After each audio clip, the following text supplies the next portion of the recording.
The spread of Mahayana Buddhism in Srivijaya, 7th–13th century CE, the Maritime Buddhist powerhouse. In the heart of maritime Southeast Asia, from the 7th to the 13th century CE, a thalassocratic empire rose to unparalleled prominence. This was Srivijaya, a kingdom that controlled vital sea lanes and fostered an astonishing cultural and religious golden age. While often remembered for its naval might and trade networks, Srivijaya's true spiritual power lay in its role as a fervent center for the spread and development of Mahayana Buddhism. But how did Mahayana Buddhism take such deep root in this powerful maritime empire? What made Srivijaya a beacon of Buddhist learning and pilgrimage for centuries? And what was its lasting impact on the religious landscape of Southeast Asia? Join us as we explore the fascinating story of Mahayana Buddhism in Srivijaya, a spiritual journey across ancient seas. Chapter 1: The Rise of Srivijaya and Early Buddhist Presence. Our story begins in the 7th century CE with the emergence of Srivijaya, likely centered on the island of Sumatra, with its primary port being Palembang. Strategically located at the nexus of the maritime trade routes connecting India, China, and the Spice Islands, Srivijaya quickly grew in wealth and influence. Even before its full emergence, Buddhist traditions had already made their way to the Malay archipelago, brought by Indian traders and missionaries. However, it was under Srivijaya that Buddhism, particularly the Mahayana school, truly flourished and became intertwined with state power. Early Chinese pilgrim accounts, such as that of Yijing, or Yijing, provide invaluable insights. Yijing, a Chinese Buddhist monk who visited Srivijaya in 671 CE, spent 6 months there studying Sanskrit grammar before proceeding to India. He noted that there were over 1,000 Buddhist monks in Srivijaya, encouraging other Chinese monks to stop there for study before continuing their journey to Nalanda in India.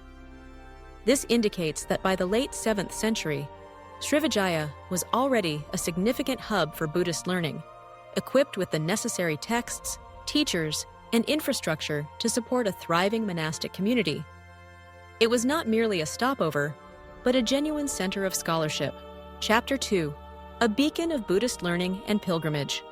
What truly cemented Srivijaya's reputation as a Buddhist powerhouse was its commitment to intellectual and spiritual development.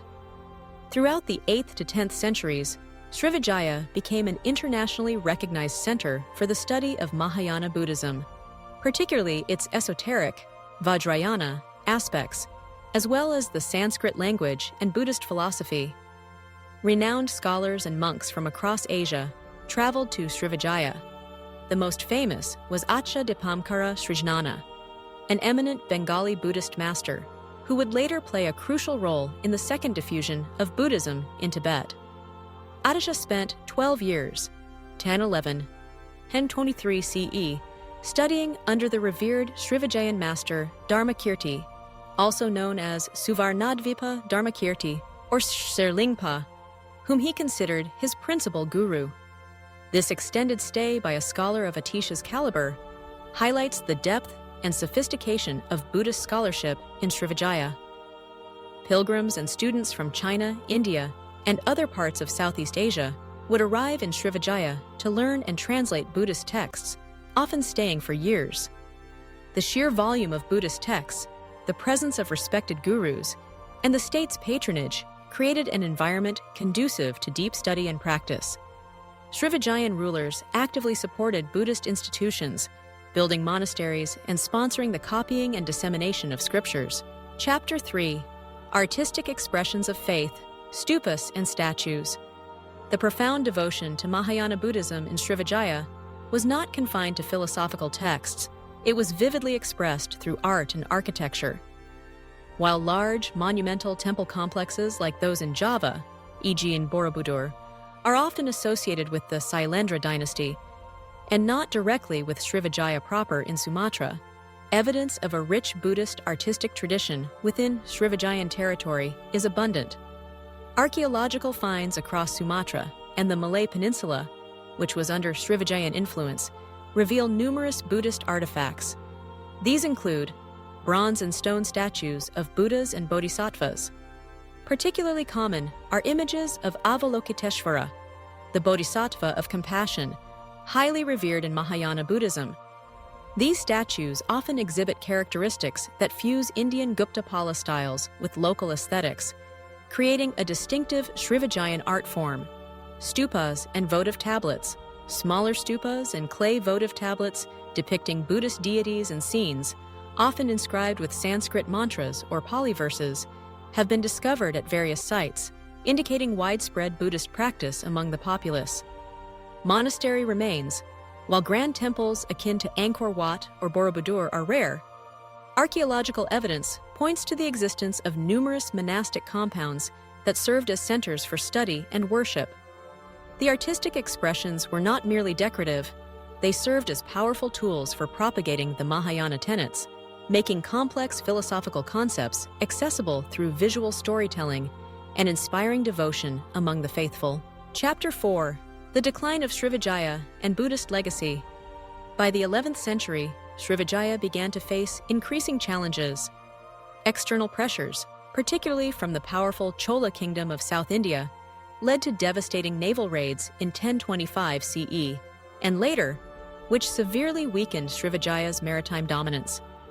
Internal dissent, the rise of rival regional powers, and shifting trade routes further contributed to its decline.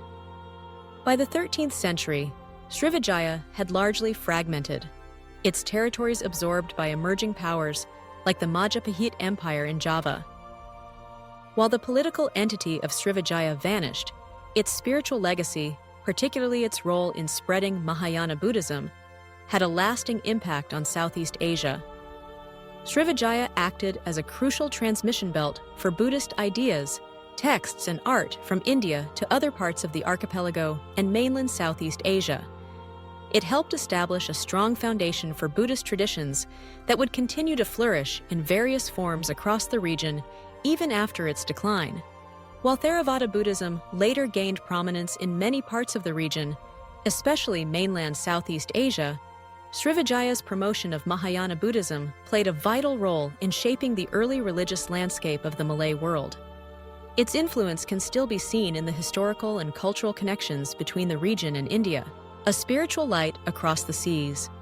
The story of Mahayana Buddhism in Srivijaya is a testament to the profound spiritual connections forged across vast oceans in ancient times.